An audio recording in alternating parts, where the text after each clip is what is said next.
All right, Ted, we're getting ready for that new game, and I just got a list of a few things I don't allow in my games. Here you go, sir. You ban all of this from your game? I sure do. So let's talk about banned from the D&D game by the Dungeon Master.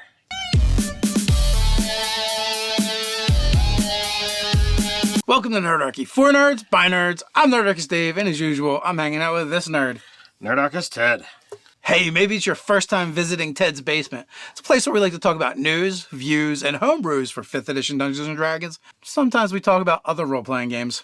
So if you don't want to miss a single video, don't forget to hit that subscribe button and attune to that notification bell. This video topic was kind of brought up from a Facebook thread that I saw in one of the D&D groups. And one of the posters, or the original poster, was saying that they don't allow evil characters in their D&D game, or they're playing a game where the Dungeon Master didn't allow evil characters in the game, and wanted to know what everyone else's thoughts were on that. Well, I mean, this is kind of a number one. You know, you gotta abide by what the DM wants in their game, but there's usually reasons for it. We've ran or been in numerous evil games, and they really don't work. So basically what you just kind of touched on is the fact that it goes against the type of game the Dungeon Master wants to run. And, you know, obviously when you start a new game, everyone at the table kind of has to have a expectation and agreement on what type of game that's going to be played. So that's definitely one of the things. And then the other area where there can be trouble with this particular instance of, say, the evil party is it really does open up things for inter-party conflict, I believe, both in the game and outside of the game. When you've got evil characters, you know, a lot of times evil winds up being, you know, self-centered, conceited, and you can squabble over, you know, treasure and loot. Oh no, you know, we got this +1 sword. Well, 2 people happen to use a sword. What do you do? How do you settle it? Well, in a normal party where you have heroes, they're good guys and gals, they come to a discussion and somebody walks away with it. In an evil party, that could end in character death, and the winner gets the sword and the other one gets to roll up somebody new. Yeah, that is probably one of the bigger problems, is conflict resolution is a lot different in a good party versus an evil party. And even though it's a game and everything should stay in the game, that's not always the case. Sometimes people catch feelings, and those hard feelings will travel outside the game.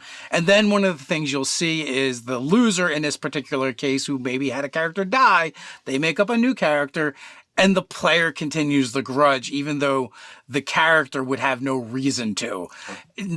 People aren't always really good about separating themselves from the characters. By removing the evil alignment from the game, you can just circumnavigate and circumvent a lot of these problems and not have to worry about it. But, you know, other people are more mature and able to handle it a lot easier. So it really depends on the particular group. So I know in my games, I ask for heroic players. If you want to be evil, and there's a big if, that caveat has to be huge. You know, if I'm going to allow that, like, you have to have a good reason of why you're taking part. You know, is this particular thing that you're up against, has this slighted you? And even though you're conceited and you're going to do evil things and be willing to go beyond what your allies are willing to do, you're still having the same goals. All right, we might be able to work with that. But again, we have to discuss that. But most of the time, you know, I say you got to get approval to go evil. Yeah, I'm the same way. For the most part, I prefer heroes. 1 or 2 characters maybe laced out throughout an adventuring party is fine. Again, whatever works at your table is also perfectly fine as well. You know, you play the way you want to play. So that's one example of things being banned. Let's see what else we can come up with. Well, you know where's a good way to get some ideas for that kind of stuff? No, Ted, where can I find some ideas? Nerdarchy, the newsletter. Nerdarchy, the newsletter, is a great resource that we put out weekly. There's a link down in the description to sign up for Nerdarchy, the newsletter. It's a place where we, give out weekly tips as well as learn how to game with Nerdarchy.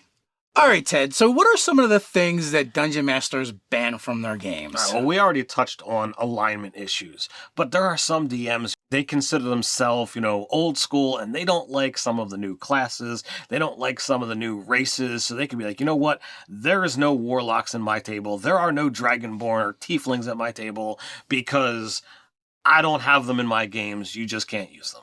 There are even DMs that don't even like gnomes and halflings in their games, let alone these newfangled dragonborn and tieflings. There's also people that will ban magic items. Dungeon masters will ban spells. That I can be a definite proponent for that. When you have veteran players, people who are either really smart or definitively smarter than yourself, they can find ways to not abuse, but overtake what you have as a DM with things like Wish if you're playing a high-level game. So, and in fact, I had an issue with that in my last game. Player just took Wish, and he only used it to cast 8th or level spells in my game, but I really had to all right, how am I going to contend with this? Because by doing so, he essentially added, a second character on, to his roster to play. And I was like, oh God, this is already a challenging game. And now you just, you stepped it up even further. So you kind of brought up one of the issues that you had in your game and why you're like, I don't want a reoccurrence of this. But overall, do you think Dungeon Masters should ban things from the game? And how much should they lean into this? Now, Wish is an example that you use. Is there anything else? Well, I talked on, I don't particularly care for evil alignments. Beyond the evil alignments and beyond Wish, I really, am pretty open when it comes to what I allow at the game. But if you're doing a proper session 0 and you're telling, your players, hey, this is the kind of game I expect. This is what I want from you, the players. What do you want from me as the DM? You have the ability to open things up to a discussion. Okay, well, what if that player does want to be evil and they go through the caveats that I previously mentioned? Okay, well, then I'm going to allow it for you, but lock that in at 1 or 2 evil players in the group. Oh, I really wanted Wish for this particular reason. Are you, the DM, going to try and screw me over when it comes to using, the ye old Wish rules where I kind of twist it? No, I'm not interested in that style of using Wish. So there are ways for players to get access to that if they're not willing to, push things beyond what I'm willing to accept. As the DM, as the Dungeon Master, you have the ability to ban whatever you want from the game and take it out. The only thing I would say is you really should let your players know and make sure they have the same expectation that you do as for what they can do in the game. So you should tell them what's going on. And I would also add my own caveat is while you can ban whatever you want and run the game however you want, you may not end up with players to play in your game.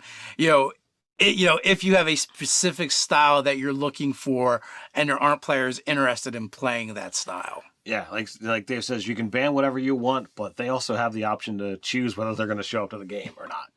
So with that, the question is, what do you ban from your games? What is the most ridiculous thing you've seen banned from your game as a player or as the dungeon master? Where do you go with this? You can just argue about it down in the arguments section below. The comment section. That too. Before we head on out here, let me take a moment to invite you to join Nerdarchy, the adventuring party over on Patreon. Ted, what can they expect over there? We're creating products for 5th edition Dungeons & Dragons that both players and DMs alike can drop right into their game. But that's not all. We do monthly giveaways and our patrons are automatically entered in those. We do weekly hangouts with our patrons and more. So quest on down to the description, join the Nerdarchy Patreon, and until next time, Stay nerdy.